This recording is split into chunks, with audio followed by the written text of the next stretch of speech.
Amém? Filipenses, nós estaremos dando agora a carta do apóstolo Paulo, escrita aí entre o ano 60 a 64, e quando ele estava preso em Roma. A mensagem central, obviamente, Jesus Cristo.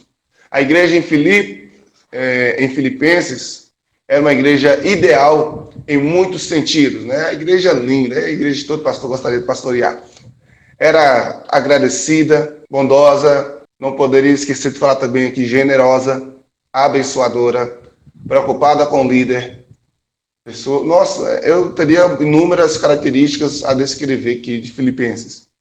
Foi fundada por Paulo em sua segunda viagem missionária, em meio a uma tempestade de perseguições, como sempre. E os começos da obra se limitavam a umas poucas mulheres que se reuniam perto do rio. Lídia, uma vendedora de púrpura, foi a primeira convertida, mas logo se uniram a ela o carcereiro de Filipos e sua família. Eu também queria, na verdade, nós podemos ser membros de uma igreja como essa, né? Talvez não dessa, mas como essa, sim, Cristo. Esta é uma carta de amor espiritual à igreja, cheia de entranháveis carinho, amor e gratidão. Talvez é a carta mais positiva que Paulo escreveu, a carta mais carinhosa, literalmente falando. Se você for olhar, Paulo aqui, ele não usa muito da linguagem de temas teóricos, de temas teológicos. Ele vai trabalhar mais na questão pessoal. É uma carta que ressalta a vitória e o gozo, a alegria no coração e na oração, no evangelho, na comunhão cristã, nos sacrifícios pela causa. Quando eu falo generosidade, e sacrificar pela causa. Qual era a causa que eles defendiam? Era a causa do evangelho, a causa de Paulo, a causa do Senhor, no cuidado entranháveis pela igreja e da igreja por Paulo. Nós vamos perceber isso, uma reciprocidade de cuidado em Filipos. Então a estrutura da carta se dá assim, capítulo 1, como fonte de fruto espiritual, como tema da pregação e também como motivação maior do serviço cristão. Depois, capítulo 2, ao exibir o único Espírito e exemplo perfeito, que é Jesus. Capítulo 3, o conhecimento de quem é o Supremo, o prêmio pela qual lutar na vida, a cuja aparência dos corpos dos crentes serão semelhantes a Cristo, né? Capítulo 4, cujo poder é limitado na vida do crente e quem é o canal de provisões divinas para cada necessidade.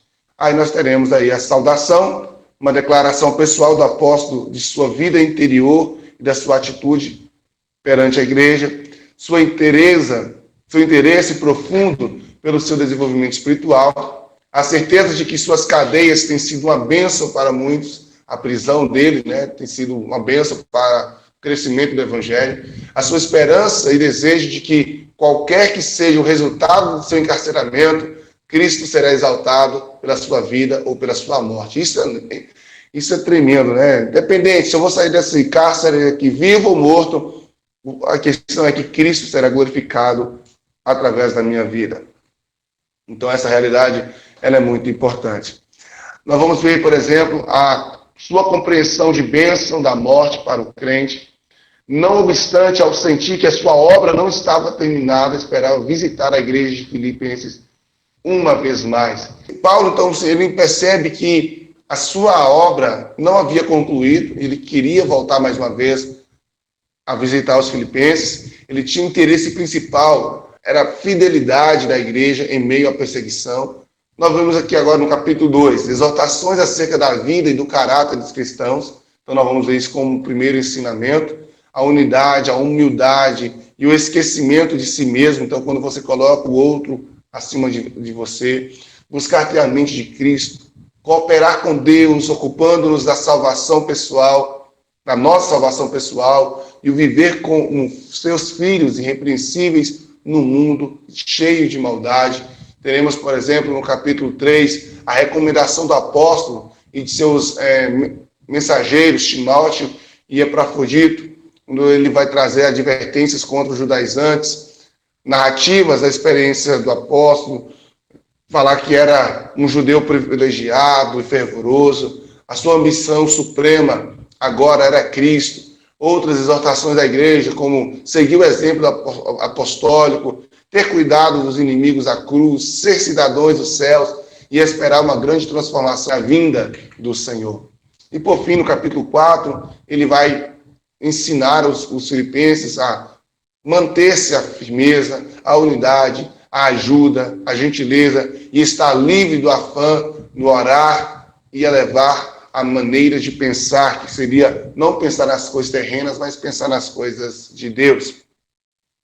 E aí termina com suas palavras finais de apreço, uma provisão divina para cada necessidade, as saudações e depois as bênçãos finais, como é de costume, a sua carta.